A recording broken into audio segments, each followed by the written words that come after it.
Keluaran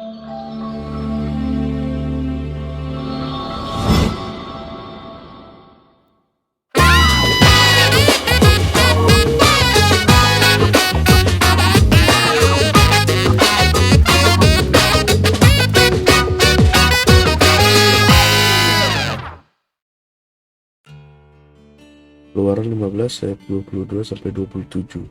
Di Mara dan di Elim. Musa menyuruh orang Israel berangkat dari Laut Teberau. Lalu mereka pergi ke padang gurun Syur. 3 hari lamanya mereka berjalan di padang gurun itu dengan tidak mendapat air. Sampailah mereka ke Mara, tetapi mereka tidak dapat meminum air yang di Mara itu, karena pahit rasanya. Itulah sebabnya dinamai orang tempat itu Mara. Lalu bersungut-sungutlah bangsa itu kepada Musa, kata mereka, "Apakah yang akan kami minum?" Musa berseru-seru kepada Tuhan, dan Tuhan menunjukkan kepadanya sepotong kayu. Musa melemparkan kayu itu ke dalam air, lalu air itu menjadi manis. Di sanalah diberikan Tuhan ketetapan-ketetapan dan peraturan-peraturan kepada mereka, dan di sanalah Tuhan mencoba mereka. Firman-Nya, "Jika kamu sungguh-sungguh mendengarkan suara Tuhan Allahmu dan melakukan apa yang benar di matanya, dan memasang telingamu kepada perintah-perintahnya, dan tetap mengikuti segala ketetapannya, maka aku tidak akan menimpakan kepadamu penyakit manapun yang telah kutimpakan kepada orang Mesir, sebab aku, Tuhanlah, yang menyembuhkan engkau." Sudah itu, sampailah mereka di Elim. Di sana ada 12 mata air dan 70 pohon korma. Lalu berkemahlah mereka di sana di tepi air itu.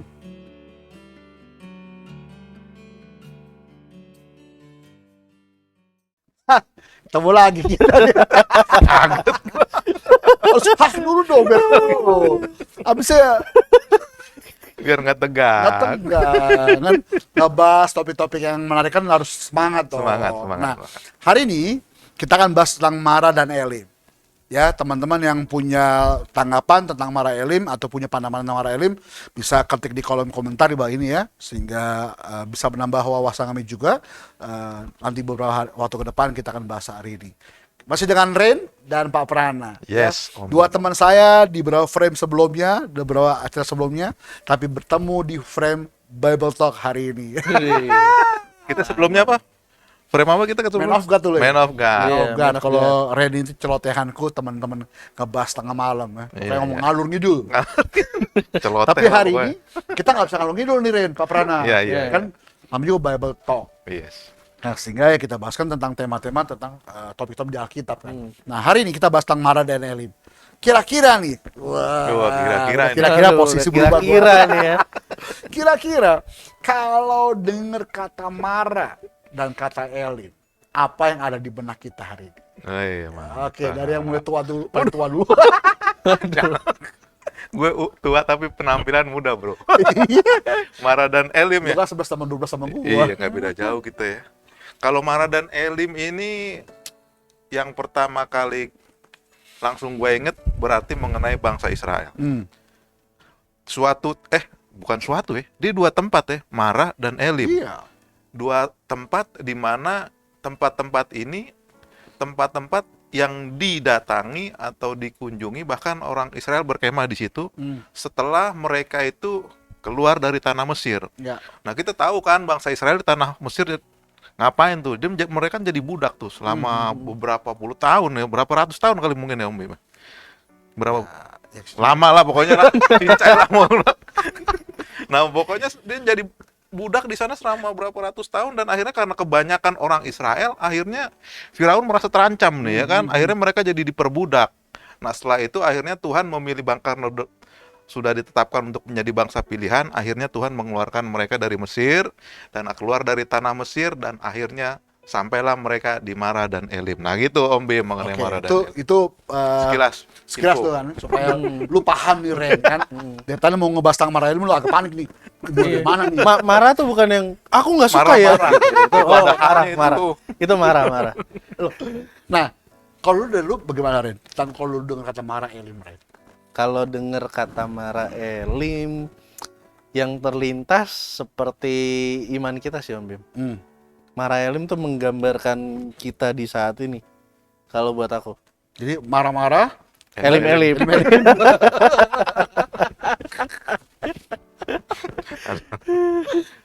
Lanjut, Jadi lanjut. iman kita saat ini ya. Iman Nah. kita saat ini. Kalau lu paham tentang kisah ini kan, gue pernah kembali gue bilang gue pernah ke Israel kan. Iya, iya. Bukan gue sombong sih ya. Iya, Semoga ya gue dapat tawaran gitu dari Broli ya. Ke sono lagi. Ya. Waktu gue ke Israel tuh gue dapat posisi ada di Mara dan di Elim ya. Di Mara itu kan ini perjalanan orang Israel dari Mesir ke arah tanah Kanaan. Ya. Lalu tiba-tiba di sebuah padang mereka ketemu sebuah tempat sumur karena mereka kan komplain. Haus gua nih, Iya. gitu kan. Akhirnya si Musa disuruh orang Israel minta sama Tuhan, tunjukkanlah di mana harus minum gitu kan. Akhirnya dapatlah di sana. Ketika cuma kita baca doang, oh sumur biasa, gitu kan. Tapi pas gua sampai di sana, ini sumur agak ajaib gitu ya. Kenapa ajaib? Sumur di tengah-tengah padang gurun gitu ya. Terus orang berpikir sumur tuh kayak di Indonesia. Enggak. Sumur di mana bagi gua bukan sedalam yang sumur di Indonesia. Sumur kayak tempat oasis biasa, tapi emang ada kayak orang sumur biasa. Cuma masalah airnya kotor. Oh. Gitu ya. Ada lumutnya. Terus itu tempat di mana para ternak minum juga sama-sama gitu ya. Terus akhirnya gue bertanya lah sama guide waktu itu. Kenapa disebut marah? Karena pahit airnya. Gitu kan.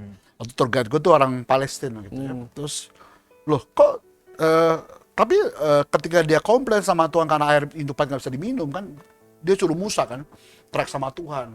Kenapa dikasih air pahit, kami butuh minum kan?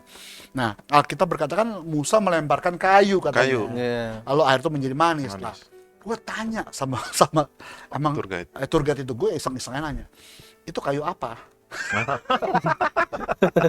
Loh, gue masih kuliah S1 teologi beberapa semester itu, saya tanya dong, mumpung gratisan, mumpung di sana, terus akhirnya tour guide ngomong gini, itu kayu manis.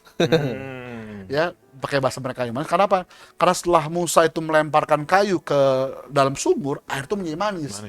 Nah, gue nggak tahu kayu manis yang perspektif gue seperti di Indonesia, cinnamon tadi, atau kayu yang bisa membuat manis gitu. Iya. Nah, pas lagi gue setelah itu dibawa ke Elim. Elim itu emang ada 70 pohon korma kalau salah ya. 70 pohon korma sama ada 12 sumur. 12 sumur ya. mata. Iya. Itu tempatnya kayak apa ya? Kayak tanah merah gitu, ya tanah merah. Terus kayak kalau imagine kayak seperti masuk ke perkebunan sawit gitu ya. Tanah merah masuk karena tuh banyak pohon korma. Lalu di sana orang bilang ini, dia cuma berhenti, inilah Elim. Gitu. Gak ada sumur apa-apa, cuma inilah Elim katanya. Iya. Di cuman jalan setapak itu panjang gitu. Terus gue mikir-mikir, apa sebut Elim, kenapa ya? Karena melambangkan sebuah kesejahteraan, kemakmuran. Karena bukan seperti padang gurun tadi. Nah, akhirnya gue dapat gambar gini juga. Antara Mara dan Elim, seperti lu bilang kan, menggambarkan tentang perjalanan hidup orang percaya kan. Iya. Dari perbudakan, ketika Tuhan ngasih sebuah janji, tanah perjanjian, tanah Kanaan itu, kan ada sebuah perjalanan kehidupan kan. Ternyata nggak semanis yang kita pikir, Ya. gitu lah. Karena orang berpikir bahwa ikut Yesus itu selalu manis kan. Ternyata ketika dia udah bertobat ikut Yesus, mana manisnya? Benar. Kok sama juga? Kan gitu ya. Jadi bagi saya hidup iman sama Yesus bukan perkara manis atau pahit. Tapi selama perjalanan itu bisa nggak lu nggak komplain. Karena kalau kita lihat bahwa Israel tuh komplain terus kan. Iya. Minta makan, dikasih burung puyuh. Betul. Komplain lagi, kasih roti mana, komplain lagi, terus karena padang gurun mana kedinginan, komplain lagi, kesiakan kepanasan, komplain lagi. Jadi sepanjang kehidupan orang Israel di perjalanan kehidupan rohani mereka, bahasa saya, selalu komplain. Iya. Nah, gue nggak tahu nih pandangan lu Pak Prana, sebagai mahasiswa semester akhir. Semua orang tahu nih gue. Aduh. Ya kan? Mungkin cara pandang gue berbeda dengan cara pandang lu berdua nih. Iya. Gue yakin pasti berbeda nih. Iya. Nah, mana gue pengen lihat dari angle nih. Coba Pak Iya. Rana. Kalau saya angle-nya menarik nih Om Bimo. Kalau menurut saya hampir nggak beda-beda jauh sih. Pada intinya ini menurut saya ini juga menggambarkan bagaimana perjalanan kehidupan kita sebagai orang percaya kepada Yesus Kristus menuju ke akhir kehidupan kita, yang bisa diibaratkan akhir kehidupan kita yaitu di tanah Kanaan. Nah, kalau kita lihat perjalanan bangsa Israel ini keluar dari tanah Mesir, mereka itu kan dibawa dari satu tempat ke tempat yang lain, dari Ya. satu situasi ke situasi yang lain. Betul. Keluar dari Mesir, mereka ketemu Laut Tebrau Ya. yang berlimpah sama airnya gitu loh, bisa dibilang. Kemudian lewat dari Laut Tebrau, ketemu padang gurun yang nggak ada sama sekali air. Ketemu pun air di situ nggak bisa dikonsumsi karena pahit. Nah, setelah di Mara jalan lagi, baru terima sesuatu yang indah gitu, suatu tempat yang indah. Ya, jadi pesannya ini nggak terlalu jauh seperti Om Bimo bilang, bahwasanya perjalanan kehidupan kita itu udah sebagai anak Tuhan itu menuju ke hari akhir kita, menuju ke tempat yang Tuhan telah sediakan, tanah Kanaan, Yerusalem baru, itu pasti akan dihiasi dengan masa berkelimpahan. Mungkin juga ada sesuatu yang pahit dalam kehidupan kita. Kita kan ketemu itu selalu gitu loh. Bukannya berarti saya nggak mau hari-hari saya ke depan itu senang-senang terus. Cuman kita nggak tahu lah. Namun apapun yang terjadi dalam kehidupan kita, kita jangan sampai kayak orang Israel gitu loh. Ya. Begitu ada sukacita, sorak-sorai itu waktu keluar dari Tebrau kan, kita lihat tuh di keluaran awal mereka keluar dari Mesir, mereka itu nyanyi puji-pujian. Setelah itu di Mara bersungut-sungut sama Musa, sungut-sungut sama Tuhan. Begitu kalau ternyata habis mereka bersungut-sungut, mereka dikasih Tuhan tadi 12 itu ya, 12 sumur apa 70 pohon korma. 70 pohon korma, Oh iya sumur, itu iya. sukacita lagi. Nah gitulah, jadi jangan bersungut-sungut dalam menjalani kehidupan ini gitu. Nah, itu buat dari saya Pak Bimo. Oke. Kan selalu kita gambarkan bahwa perjalanan Israel Mesir ke Kanaan itu perjalanan kehidupan kan. Iya. Kan sedangkan kan ketika mereka keluar dari Mesir itu ada perintah Tuhan. Iya. Ketika mereka masuk padang gurun Syur pun, ketika Tuhan bicara sama Musa, Musa ngomong kepada mereka kan, Hmm. jalan gitu kan. Terus ketika mereka, bagi saya gini, mereka berarti nggak mempercayai firman Tuhan. Mereka nggak memegang teguh perintah Tuhan. Iya. Dan mereka nggak mempercayai apa kata Tuhan. Sehingga ketika mereka 3 hari lamanya nggak dapat air minum, ya kan, mulai bersungut-sungut. Ya kan? Nah, bagaimana kehidupan rohani kita hari ini? Mi? Kita dengar khotbah iya, ya kan? Terus pujian penyembahan iya, berpuasa iya, perpuluhan rajin katanya. Bahkan 2 beston mungkin baru aja gitu. Mereka ngomong sama Tuhan, Tuhan, sebenarnya aku lakukan loh Tuhan. Ya, bahkan firman Tuhan berkata, minta diberi, cari mendapatkan, ketuk pintu dibuka, bukan udah aku lakukan Tuhan, bukan aku minta lagi, aku bengok-bengok, orang Jawa bilang itu. Apa tuh artinya? Teriak-teriak gitu ya. Teriak-teriak. Terus aku nggak gedor lagi Tuhan, aku bukan untuk tapi aku gedor Tuhan, ya. Tapi Tuhan nggak memberikan jawaban. Nah, akhirnya yang dilakukan oleh orang Kristen kan saat ini adalah mulai padam imannya, ya, mulai goyang imannya. Bahkan bilang ini, ternyata perkataan Tuhan nggak bisa dipegang percaya nih, ya kan? Nah, bagi saya itu gambaran dari bersungut-sungut juga nih. Bersungut-sungut bukan hanya bicara masa komplain, tapi mulai berubah ketekunan mencari Tuhan, ya, dan berubah kepercayaan mereka memegang firman Tuhan itu bersungut-sungut juga. Nah, kita nggak tahu nih apakah lu pernah ngalamin berdua nggak seperti ini. Kalau lu sekarang menjadi hamba Tuhan kan, lu kuliah itu proses juga, ya kan? Kalau zaman gue kuliah, gue onsite kuliah itu gue naik bis dari rumah gue ke kampus pas zaman nggak punya uang. Pas zaman susah, cuma modal 2.000 gitu kan, terus bagaimana bisa kuliah, pas pulang kuliah setengah malam, setengah 10 malam gitu, terus pas asam urat kakinya, Lu dulu asam urat lu. waduh,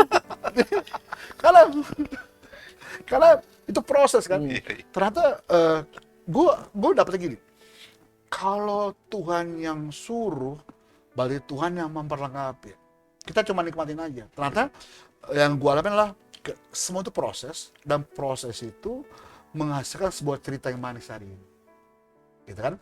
Jadi gue ngalamin marah dulu nih, tapi ketika gue udah proses sampai hari ini udah 22 tahun lah ya, bagi gue udah mulai melihat adanya 12 sumur, gue melihat ada 70 korma, sekalipun gue belum memegangnya. Sekalipun gue belum meraihnya, tapi gue tahu bahwa itu adalah jaminan bagi gue. Gue tinggal selangkah lagi, makanya gue bagi gue tetap enjoy. Tapi waktu gue mulai melangkah itu, marah banget loh. Ya, Betul. terus bisa kuliah loh bayar. Cuma modal dengkul, modal iman, Tuhan. Ini kan Tuhan yang nyuruh gitu kan. Nah, nggak tahu nih apa yang gue alamin waktu gue kuliah sama lu alamin kuliah sama nggak berdua nih? Mungkin sedikit beda kali ya, Om Yom. Coba sharing. Oh, mungkin sedikit Bisa biar beda. menguatkan teman-teman yang Bible Talk. Mungkin sedikit beda sih. Tapi kalau kita bahas tentang Mara sama Elim ini kan dari tadi kan kata kuncinya adalah perjalanan sebenarnya. Ya. Benar kan? Perjalanan. Yang namanya perjalanan itu berarti ada sesuatu yang bergerak.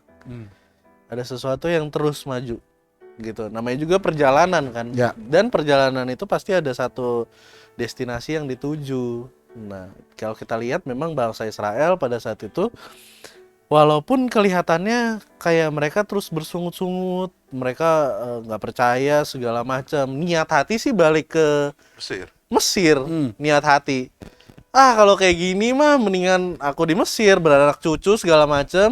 Ntar anak cucu aku makannya tetap ada kok, daging segala macam. Tapi bagaimana mereka hanya sampai di mulut. Niat itu timbul tapi nggak ada niatan, nggak ada yang berani untuk putar balik. Mereka cuma ngomong di mulut gitu. Tapi yang kita lihat memang harus berjalan terusnya ini. Bagaimana mereka lihat penyertaan Tuhan, makanya ada satu lagu rohani gitu ya yang bilang the season may change but your love still remain. Jadi musim nih akan terus berganti. Tapi kasih Tuhan tuh setia sama kita. Kasih Tuhan tuh setia gitu. Kasih Tuhan tetap abadi. Kasih Tuhan tuh begitu adanya. Jadi kita yang lihat, kita yang rasakan, tapi kita terus berjalan. Makanya aku nangkep sih satu dari cerita ini bahwa ketika Tuhan bilang, "Ya udah jalan, nanti mungkin di depan ada cobaan segala macam, tapi percaya aja bagaimana dia Musa membelah laut. Selesai dari laut ada lagi permasalahan. Masuklah di Mara yang mereka udah seneng, udah enjoy. Wah, ini lihat nih ada air segala macam. Ya, cobalah kita bisa bayangin gitu ya. Bagaimana kalau misalkan aku terlantar gitu sama Om Bimo, sama Om Prana di padang gurun. Terus kita lihat, wah, ada air nih di Mara. Mungkin yang minum duluan Om Prana karena cadangan airnya Om Bimo masih banyak gitu. Jadi udah biarin Om Prana minum duluan. Pas Pak Prana minum, wih pahit nih, nggak bisa diminum ternyata. Jadi gua korban dong. Korban. Om Bimo bersyukur di situ kan. Nah terus kita bisa bayangin saat itu mungkin Om Prana bilang, Ren ini cobain deh pahit gitu. Terus aku cobain, iya pahit. Akhirnya Om Bimo coba pahit juga. Benar kan? Pahit. Nah, di situ mungkin ada satu orang rekan kita karena dengar suara Tuhan lemparin aja tongkatnya, dilempar tongkatnya jadi manis. Kita bisa bayangin gimana kalau misalkan kita saat itu ada di situ, Om Bim. Mungkin kita jadi orang-orang yang berhenti sampai di situ. Ya. Karena kita udah lihat mujizat kok. Ya. Kita udah lihat bagaimana tongkat itu bisa berubah air jadi manis. Ngapain gua kemana-mana lagi? Di situ ada mata airnya udah manis segala macam, udah enak. Tapi kan enggak, masih terus tetap jalannya sampai di Elim, yang ternyata Elim segitu banyaknya. Ya.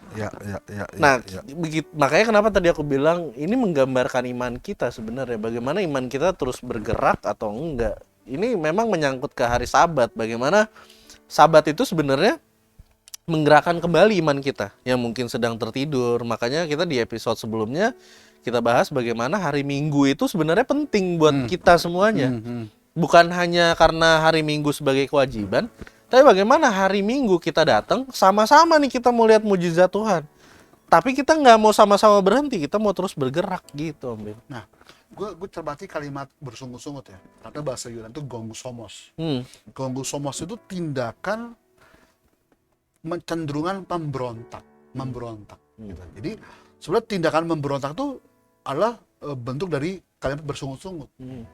Kalau kita bersungut berarti lu memberontak apa yang Tuhan udah tetapkan, arahkan gitu. Jadi ayolah, bagi saya kalau pribadi ya, bagi saya belajar untuk tidak bersungut-sungut hari ini. Karena Alkitab berkata jangan engkau bersungut-sungut gitu kan ya. Kalimat jangan bersungut berarti ada alasan kenapa nggak boleh bersungut-sungut. Gitu. Karena orang memberontak itu kan orang-orang yang bagi saya lah udah musuh gitu ya. Udah berseberangan gitu. Kalau Tuhan, kita berontak pada Tuhan, berarti kita menjadi musuhnya Tuhan.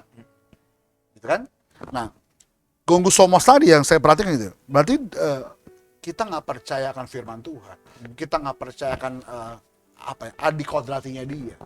Kita nggak percaya bahwa dia bisa buat mujizat. Seperti lu bilang tadi kan, dia udah ngeliat tongkat menjadi ular, tapi masih nggak percaya juga. Berarti kan kalau memberontak itu bagi gua gini, itu fatal banget ya.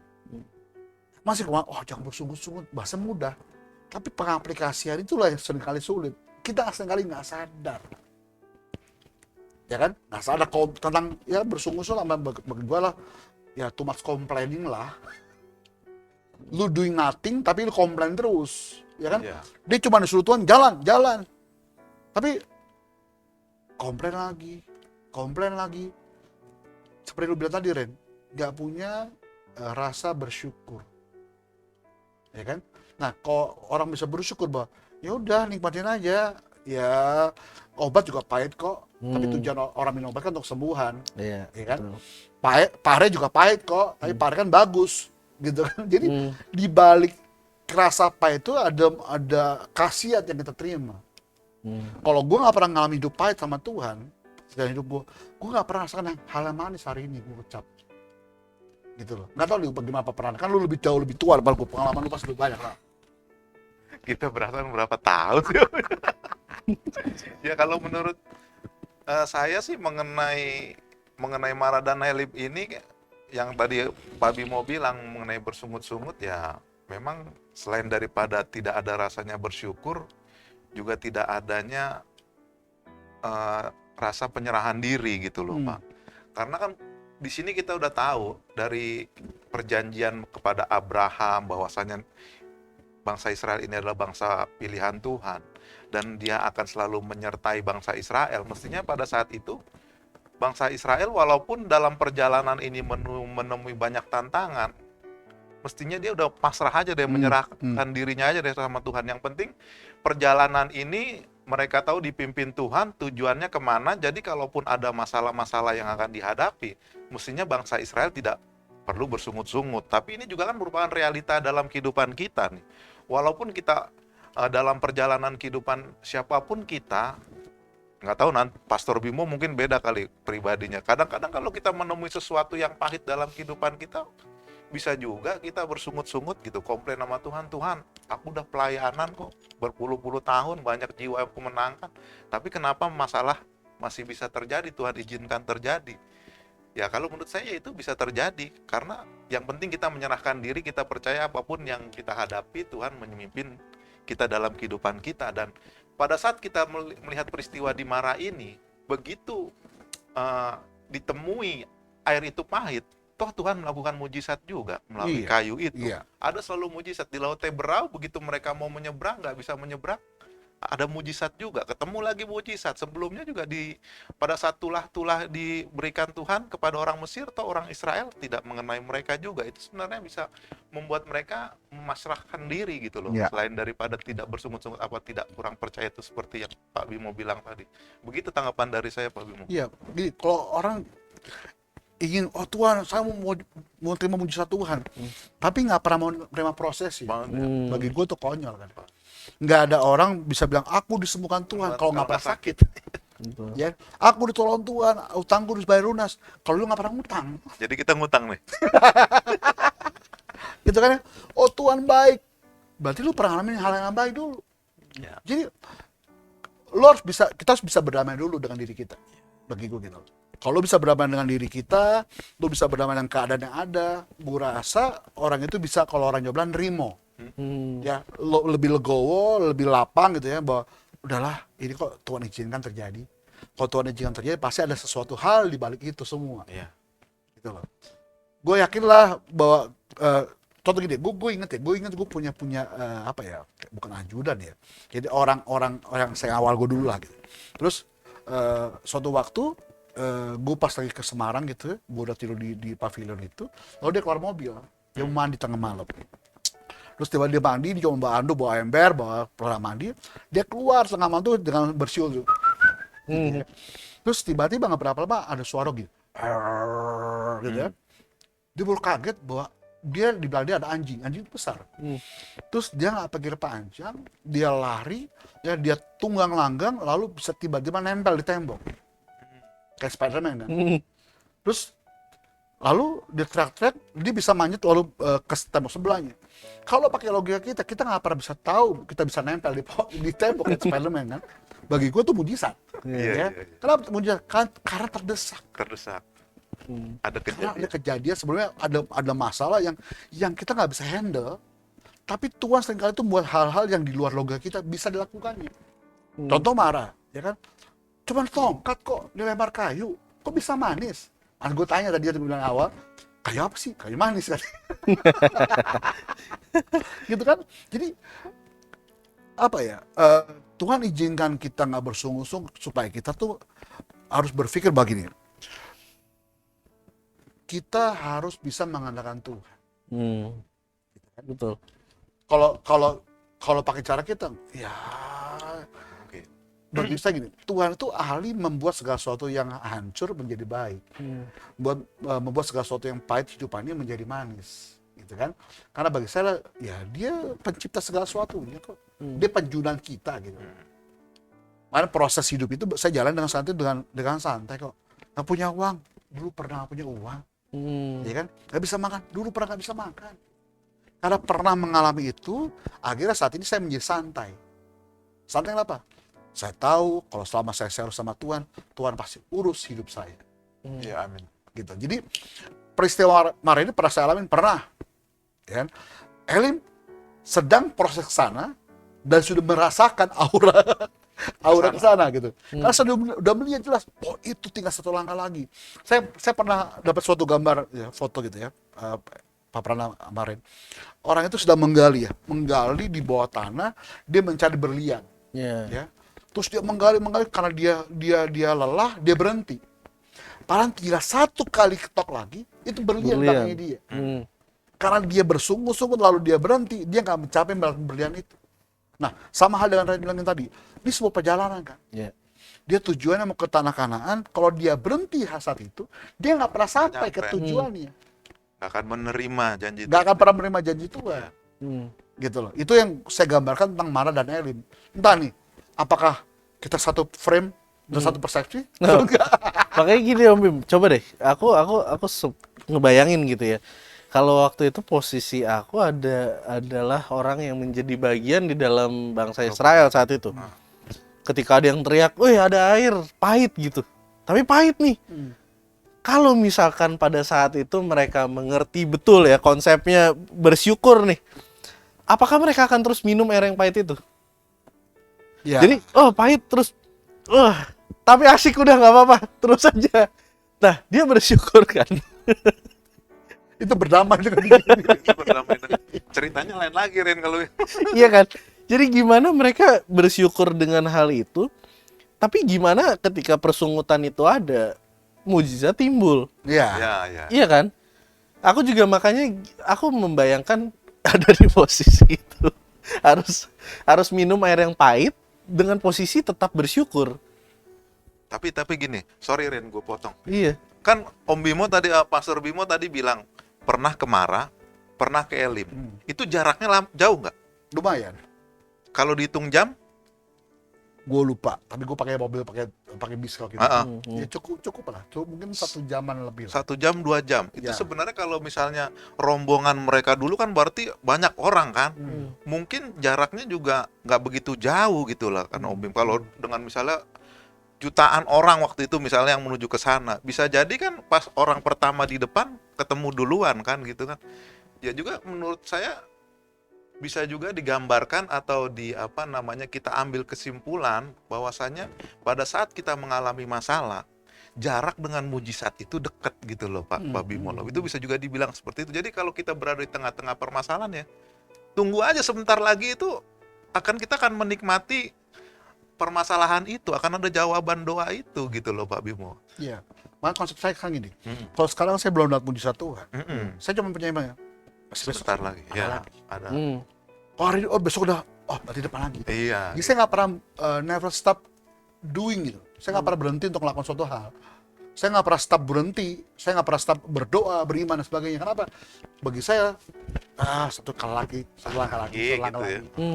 Kalau dengan 1 jam, 2 jam, ya mungkin baru paling depan dong lihat, itu dia lihat kan kelihatan kan. Iya. Tapi nggak ngomong, kenapa? Karena udah mulai bersungut-sungut. Iya, kalau bersungguh. Bersungut-sungut itu mengalahkan logika kita. Hmm. Buntu otak kita kok. Hmm. Udah otak buntu, iman buntu, ya lu cuman udah ngeblocking semuanya. Pokoknya lu salah. Pokoknya Tuhan salah. Tuhan salah. Pokoknya pusat salah, gitu kan. Jadi ngeblocking semuanya, udah apa ya?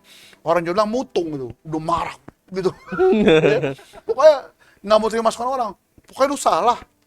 Nah, bagi orang-orang yang bersungut-sungut, semua masukan orang lain itu salah. Dia paling benar. Nah, tapi Om Bim sama Om Prana nih, pernah inget juga kan ceritanya si Habakuk. Bagaimana dia dia istilahnya mengeluh lah sama Tuhan. Tuhan, kenapa kok orang-orang di sekitar saya ini adalah orang-orang berdosa, sedangkan saya ini takut sama Tuhan gitu kan? Memang kalau aku ambil dari situ, istilahnya mengeluh ngomong sama Tuhan itu memang nggak ada salahnya. Bagaimana kita mencurahkan apa yang menjadi mungkin beban kita segala macam gitu kan, karena memang kita anggap dia bapak, kita anggap dia sahabat. Buat aku memang itu hal yang wajar. Tapi apa ya namanya? Keputusan yang Habakuk ambil pada akhirnya, bagaimana dia bilang, saya mau naik ke menara itu dan saya nggak mau turun sampai saya dengar suara Tuhan. Nah, buat aku sekarang, kita memang balik lagi ke cerita Mara, kita memang sedang melakukan perjalanan. Kalau sampai misalkan nanti di depan ada sesuatu hal yang buat kita, Tuhan ini kayaknya nggak bener nih, Tuhan ini kayaknya nggak enak segala macam, kita boleh ngomong sama Tuhan kayak seperti itu. Tapi kita juga nggak bisa langsung menyalahkan, Tuhan kamu nggak begini-begini. Nah, tapi kalau buat aku adalah kita mengambil caranya si Habakuk. Bagaimana ketika kita menemukan masalah itu, bagaimana ketika kita menemukan apa yang ngeganjel nih di hati kita, kayaknya nggak sejalan nih sama ininya kita, ya kita ngomong aja sama Tuhan. Tuhan ini begini, tapi ambil keputusan bahwa gue nih harus naik ke atas menara. Bagaimana gue harus bangun hubungan, makanya ini saling berkaitan. Bagaimana kita Terus berjalan. terus berjalan, bagaimana kita, ya itu tadi, membangun sahabat kita itu. Sahabat dimana kita beristirahat, benar-benar hubungan kita sama Tuhan. Hubungan kita sama Tuhan yang memang satu one by one gitu. Jadi kita tahu nih apa yang Tuhan mau ngomong, sehingga kita bisa lewatin masalah itu dan kita lihat mujizat di akhir itu. Iya kan tadi Kak Prana bilang. Terus sebagai hamba Tuhan kan, Tuhan, bukan aku sudah melakukan mujizat bla bla bla semuanya ya. Gue teringat dengan Paulus kan. Kurang apa Paulus tuh? Ya, dia pemberitaan Injil oke, peran mujizat oke kan ya. Terus menangan banyak jiwa oke. Tapi ada satu yang Tuhan tanamkan dalam dirinya, dia ada duri dalam daging. Sekalipun dia meminta untuk dihilangkan, nggak bisa. Gitu kan? Karena ternyata kita juga diingatkan Tuhan, lu tuh nggak powerful. Lu tuh bukan Superman gitu kan. Lu butuh gua, itu bahasa gua gampang gitu. Lu butuh saya kata Tuhan. Sehingga ketika perjalanan hidup kita itu merasa bahwa stuck gitu ya, lu ingat berarti lu sedang mentok depan lu. Lu hanya bisa berjalan kalau lu ngadep ke atas. Ada penolong. Makanya kita di peristiwa Mara dan Elim ini diingetin Tuhan juga bahwa kita masih butuh Tuhan.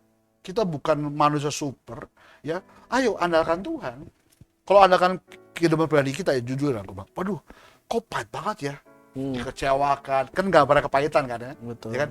Bukan hanya oleh pasangan, bukan oleh pekerjaan tuh bos, tapi oleh gereja juga. Oleh sesama hamba Tuhan pun. Sama hamba Tuhan juga.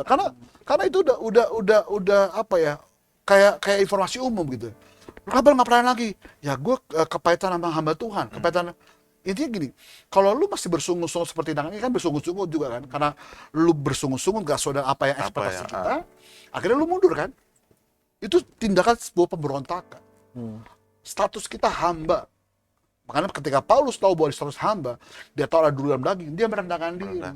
Sekalipun nggak disembuhkan Tuhan, tetap dia menjadi alatnya Tuhan. Dia mengakhiri perjalanan dengan baik, sampailah dia di Elim. Masa kita kan gitu, bahwa Paulus melihat kemuliaan Tuhan di Elim. Sama. Ntar lu pada semua berdua kok sama. Sama gue juga sama kok. Kita final kita adalah kepada gambaran 7 pohon korma dan 12 mata air tadi. Ada keindahan, ada kenyamanan, ada kesejahteraan yang Tuhan janjikan. Bukan hanya materi. Iya. Gitu kan? Karena kalau orang, wah 70 pohon korma berarti materi Pak, kekayaan. Oh 12 sumur itu sumur bagaimana kelimpahan Pak. Itu kan tanah kurus lagi kan orang-orang gitu. Karena banyak tafsiran seperti itu. Bagi saya enggak. Dimana ketika saya melihat ada pohon korma 70 dan saya melihat itu ada sebuah jalan, ada 12 mata air. Saya melihat begini, di sini Tuhan menjanjikan sebuah tempat, ya, tempat di mana kita bisa rest. Gitu kan? Di mana kita bisa sabat. Rest kan tadi kan? Karena ke perjalanan tadi dia berhenti di rest tadi, dia menikmati semua apa yang Tuhan janjikan. Gitu sih. Nah, bagaimana? Lu melihat lagi nih. Silakan Rin. Jadi kalau kita lihat memang bagaimana di sini dari cerita ini juga ya kita bisa tangkap bahwa kalau kita menjadikan diri kita sebagai umat Israel pada saat itu yang memang menggantungkan dirinya kepada satu sosok yang memang secara fisik ada di situ ya pada saat itu ya, yaitu Musa gitu. Bagaimana kita menghargai pemimpin kita yang sekarang? Ya. Bagaimana kita kenal nih? Oh, kalau misalkan teman-teman semua yang ada di rumah yang sedang menonton ini gitu ya, nggak berjemaat di sini, karena memang ini pasti ditonton dengan banyak orang gitu dan bukan semuanya juga jemaat di The Way kan. Mungkin teman-teman punya gembala sidang atau teman-teman punya yang dianggap sebagai kakak rohani atau apapun, kenal dia itu dengan benar. Jadi bukan hanya Tuhan yang dikenal dengan benar, tapi kita sesama manusia, apalagi yang kita anggap sebagai, oh dia memang sedang membimbing rohaniku nih. Nah kita memang harus kenal benar, karena kalau waktu itu mungkin Israel tahu bahwa pimpinannya ini memang yang utus Tuhan, dan juga yang menyertai adalah Tuhan, seharusnya mereka nggak takut. Iya. Atas apa yang mereka lakukan. Kenalilah pemimpinmu juga gitu ya. Iya. Jadi itulah fungsinya kenapa kita berkomunitas, kita punya gereja, karena ada satu orang yang memang kita percaya bahwa Tuhan pilih dia. Buat apa? Buat mimpin kita nih. Bimbing kita supaya dekat sama Tuhan. Makanya kita harus cari yang memang benar-benar pemimpin kita, yang pembimbing kita, yang memang hubungan sama Tuhan itu udah deket banget. Kalau gue malah tangkap ada 2 hal lagi baru nih. Yang kita bahas tadi. Satu, lu diajar tentang kesabaran ini berpikir positif. Ya. Bahwa Tuhan siapkan itu air pahit, ya ada suatu hal yang positif gitu. Yang kedua, bagi gue yang paling gue garis bawah lagi, jangan pernah mencurigai Tuhan. Gitu kan? Kan dia mencurigai Tuhan. Wah, lu kasih gue air pahit, kan saya minta air minum Tuhan gitu. Jadi mencurigai Tuhan, lu jangan punya intrik apa Tuhan mau diri gue. Ini bagi saya sifat-sifat pemberontak kayak gitu kan, mencurigai Tuhan itu salah satunya. Jadi bukan hanya tidak mengalahkan Tuhan, tapi dia mulai mencurigai Tuhan. Dia nggak punya, gue bilang tadi, ketika dia bersungguh-sungguh dia nggak blocking. Semua salah. Lalu dia nggak punya positive thinking lagi kan, mencurigai Tuhan. Nah itu ya bagi gue sifat-sifat yang sebenarnya bilang harus bisa kita hindarkan dalam perjalanan rohani kita hari ini kan. Adalah pemimpinmu yang mengandalkan Tuhan, berpikir positif, dan mencurigai Tuhan, dan bla-bla yang kita bahas tadi kan. Nah, itulah yang menjadi bahasan tentang Mara dan Elim. At least, Ren, lu tahu kalau kita bahas Mara Elim itu kayak gini, Ren. Simpulannya seperti itu gitu. Soalnya tadi teman-teman ya, ini kita mau ngebahas Mara Elim deh. Mau mulai dari mana? Iya, benar. Ya, itu juga yang orang Israel alamin, Ren. Mau mulai dari mana lagi? Tabrah udah, mungkin lagi nih. Karena akhirnya mulai mencurigai setiap rencana Tuhan. Sedangkan rencana Tuhan bagi saya baik adanya. Tapi terus tak, kalau boleh saya tambahkan ini yang menarik di situ, di pada saat kalau kita baca firman mengenai Mara dan Elim ini, pada saat orang Israel itu bersungut-sungut, Tuhan tidak membalas dengan marah gitu loh, tapi dia langsung membuktikan lagi kuasanya dengan memberikan air yang pahit itu, memberikan mujizat jadi bisa dikonsumsi, menjadi manis gitu loh Pak Bimo. Jadi di tengah permasalahan-permasalahan yang dihadapi, percayalah bahwa Tuhan itu di atas segala permasalahan yang kau jalani gitu, yang kau hadapi. Pasti ada tongkat atau kayu yang akan merubah keadaanmu. Gitu aja, percaya aja. Yang penting kita taat, kita udah tahu tujuan kita kemana, perjalanan kehidupan yang akan kita hadapi, apapun yang kita hadapi, pasti akan terjadi. Tapi selalu ada tongkat, gitu Pak. Iya. Kalau bahasa sekarang gitu teman-teman, gak mungkin sebuah perusahaan gembok ya membuat gembok nggak ada Tanpa ada kuncinya, gitu kan ya? Gak mungkin seorang guru pengajar memberi soal ujian tanpa Nggak ada jawabannya. Iya. Jadi setiap apa yang kita hadapi pasti ada solusinya, selama kita mengandalkan Tuhan. Tuhan. Ada tambahan lagi Ren, Pak Prana, sebelum kita mau closing? Conclusion. Dari Om Rana dulu. Dari saya. Ya, Kalau lebih tua saya dulu, Pak. selain daripada yang tadi kita itu tambahan aja, ya kita harus taat sama Tuhan dalam perjalanan kehidupan ini. Gitu aja, Pak Bimo. Ren? Kalau aku sih memang semua itu gini. Jadi kalau tadi Om Bimo ngomong, nggak mungkin perusahaan gembok nyiptain gembok yang nggak ada kuncinya. Begitu juga perusahaan gembok, dari mana dia tahu gembok dia yang paling kuat yang nggak bisa dibobol? Harus diuji. Nah, bagaimana kita nih sekarang orang Kristen? Bagaimana kita semua bilang bahwa oh saya yang paling beriman, saya ini yang paling kenal Tuhan segala macam. Sedangkan perjalanan hidup kita, akhir hidup kita nggak ada yang tahu. Akhir hidup kita nantinya meninggalnya seperti apa, harinya hari apa, jamnya jam berapa, itu kan nggak ada yang tahu. Tapi yang pasti tujuan hidup kita ini yaitu mengenal Tuhan lebih lagi. Ya. Bagaimana perjalanan kita ini diuji. Jadi jangan sampai kita tergiur ketika kita sudah sampai, oh ketemu nih satu mujizat nih. Akhirnya kita tergiur, udah nggak mau kemana-mana lagi, udah kenal Tuhan di sini aja udah.